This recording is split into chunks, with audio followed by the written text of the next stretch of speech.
Greetings, kindred friend. Imagine a quiet morning when the sun has just begun to rest upon the porch. You are standing in your familiar kitchen, silently waiting for the sound of the boiling kettle.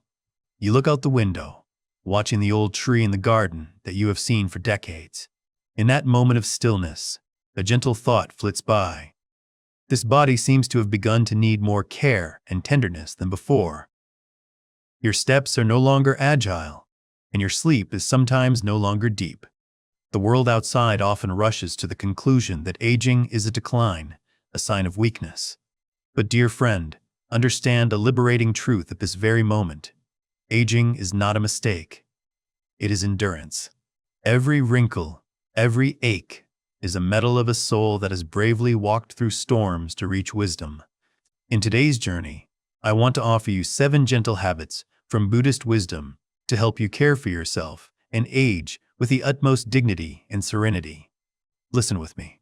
To realize that you are not fading away over time, you are only becoming more brilliant in the quietest way. The first habit, kindness to the physical body.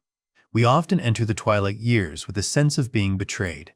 Every morning we wake up, realizing hands are no longer flexible or a back is aching.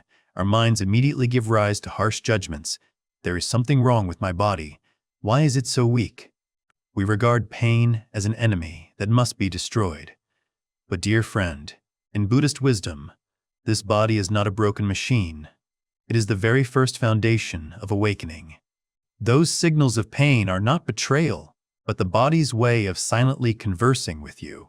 It is saying, please slow down a bit. Please be gentler with me. It is time for you to stop seeing yourself as a patient and start seeing yourself as a devoted companion. Tonight, begin preparing for a ritual of kindness tomorrow morning.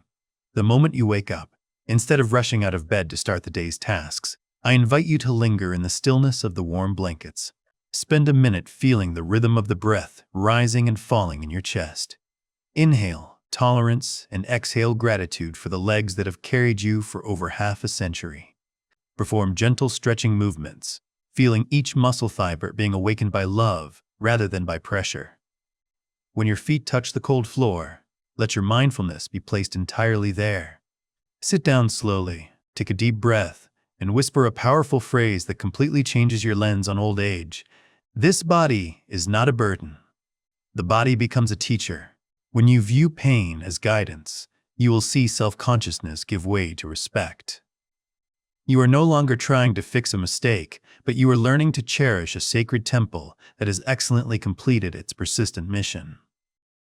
The second habit, eating with mindfulness and self-respect. At this age, many of us often fall into a silent habit.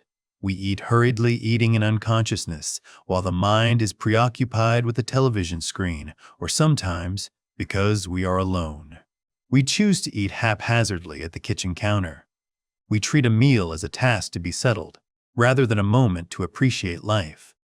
But in the Zen tradition, eating has never been a trivial matter. It is a ritual connecting human beings and the universe. Every grain of rice, every stalk of vegetable carries within it the breath of heaven and earth, sunlight and labor. When you eat in a rush, you not only miss the flavor, but you are inadvertently whispering to yourself, I am not worthy of spending time on myself. Tonight, try to commit to something different for tomorrow. Even if you are alone, take the time to set the table neatly. Spread a clean cloth, place a small vase of flowers, and cherish your dishes with the utmost appreciation. Before taking the first bite, I invite you to pause for a few seconds. Look closely at the colors of the food, feel the aroma spreading. Take a deep breath to signal to your digestive system that you are ready. Chew very slowly, allowing the natural sweetness to soak deep into every cell. And remember the wise rule of the ancients: only eat until you feel about 80% full. The remaining 20% space is for breath, for the lightness of the spirit. Dear friend, engrave this truth into your heart. Mindful eating is an act of self-respect. When you give your full presence to a meal, you are affirming to the universe that you value this life, and you deserve to be cared for with all your love. The third habit, movement in freedom and presence. There is a psychological ghost that often silently surrounds us as we age, the fear of movement. Because of persistent joint pain or the fear of tripping, many of us choose to withdraw, limiting movement and inadvertently viewing our bodies as fragile objects. We look at exercise as a high-pressure fitness test that we are certain to fail. However, in the eyes of the enlightened, movement is not about achieving a certain feat. Movement is actually a participation in the heartbeat of life. The Buddha never taught disciples to strain themselves in high-intensity exercises. He taught them to practice walking meditation, meaning walking in mindfulness. He often stepped slowly, feeling the contact of the soles of his feet with the ground, as if each step was a gentle kiss for the compassionate Mother Earth. Tonight, I invite you to let go of the pressure of having to exercise for health. Instead, tomorrow, simply perform movements in enjoyment. It could be 10 minutes of walking slowly in the yard, or just gentle stretches right in your familiar chair. As you walk, feel the breeze caressing your skin, feel the sunlight watering life into every cell. Engrave this command of peace. Your body does not need to prove anything.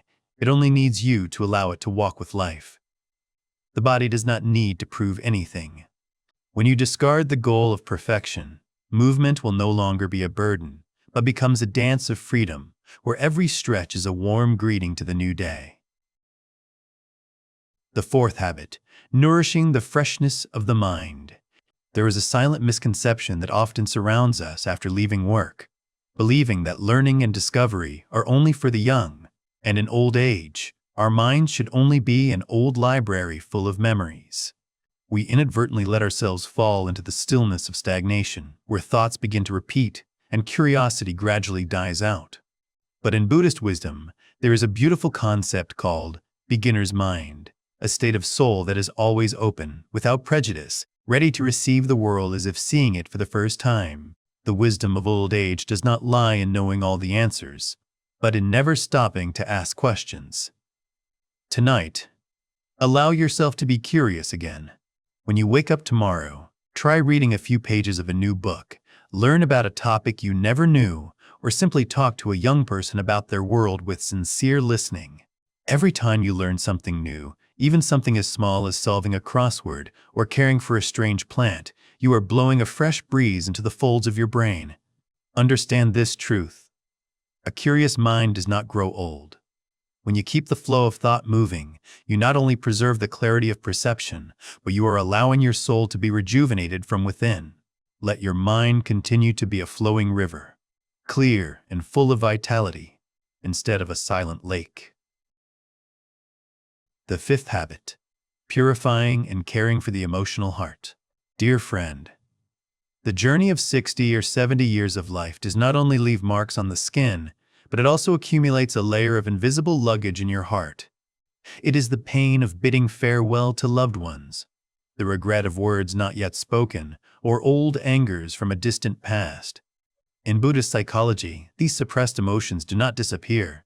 They will gradually freeze and harden your soul, making you feel tired even when doing nothing. Tonight, I invite you to perform a ritual of liberation for your heart through the rain method, like a healing rain washing away the dust. When a sorrow or self-reproach rises, do not run away. Step 1. Recognize, identify it.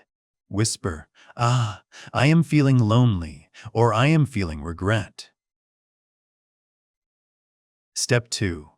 Allow it to be there. Do not fight. Do not try to act strong. Let the pain be present, like a visiting guest. Step 3. Investigate.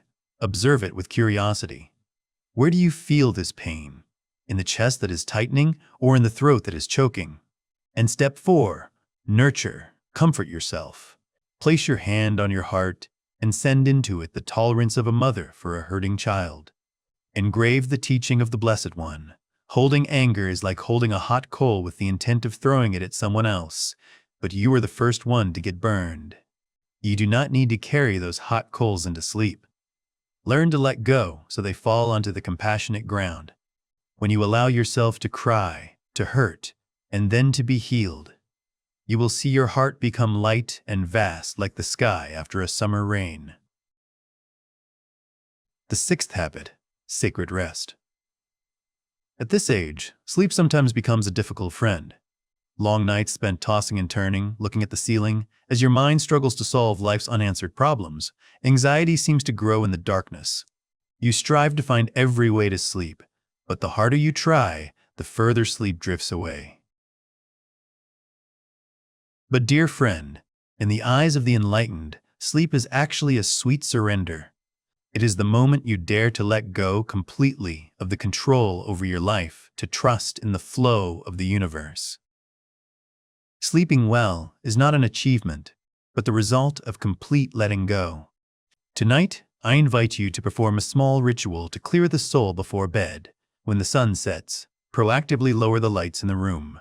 Let the phone be far from your reach, for that blue light is the noise of the modern world invading your peace. Cherish a warm cup of herbal tea, feeling the warmth spread through your palms. When lying down, instead of trying to sleep, perform the body scan exercise, simply sending gentle attention to each toe, knee joint, and the stressed forehead area. And if by chance anxiety still visits in the middle of the night, please remember, do not fight with the darkness. Whisper to your heart this soothing truth: no decisions need to be made in the dark. Leave all problems for the bright dawn. Tonight, your only task is to allow yourself to melt into the silence of the long night, so the body and soul can be reborn in the protection of stillness. The seventh habit: spiritual connection and the legacy of the soul. When the noise of fame and the worries of livelihood recede, your mind often faces grand questions that we rarely looked at when young. You ask, what is the meaning of all these ups and downs? What will I leave behind when this breath stops? This is not anxiety, but the call of spiritual maturity. In ancient wisdom, old age is not the time the lamp flickers out, but the time the inner light shines brightest, the light no longer obscured by external vanities. The Buddha taught that each of us is a lamp unto ourselves. Every experience you have walked through, from the pain of loss to the bursting joy, all have been molded to create your wisdom today. Tonight, spend a few moments of stillness to look back at your journey with eyes of gratitude. Do not just look at what you did. Look at how you overcame. Practice sharing those lessons, perhaps through journal entries or through stories told to children and grandchildren on the porch. When you speak of the difficulties you have passed through with a calm attitude, you are giving the next generation a map of hope. Engrave this sacred truth into your mind: your life itself is a teaching. When you connect with this ultimate meaning, old age is no longer a silent retreat, but the most brilliant completion of a human life. You realize that you are not just aging, you are becoming a peaceful lighthouse amidst the volatile flow of life. Final message: the journey of sovereignty. As the boat of our mind has gradually reached the harbor of stillness, I want to send you a final message. Dear friend, see the 7 gentle habits we have just walked through as tender invitations from the heart, rather than dry rules or a new to-do list that you must strain to perform. Engrave this compassionate truth into your mind. Self-care and kindness to yourself are not a reward that you must strive to earn. You deserve peace at this very moment, simply because you are present. Do not wait until the body stops aching or the mind stops worrying to allow yourself to rest, because, in the flow of awakening, every breath is a new beginning. If this video has brought you a warm lull in the long night, please help me spread this good energy with a like and subscribe. And right now, I really want to know, among the 7 habits above, which one touched your heart most deeply? Leave a comment below as a silent commitment to yourself. Wish you a long night of peace, complete letting go, and a morning awakening in the radiant light of rebirth. Greetings, and see you again in the next journeys of awakening.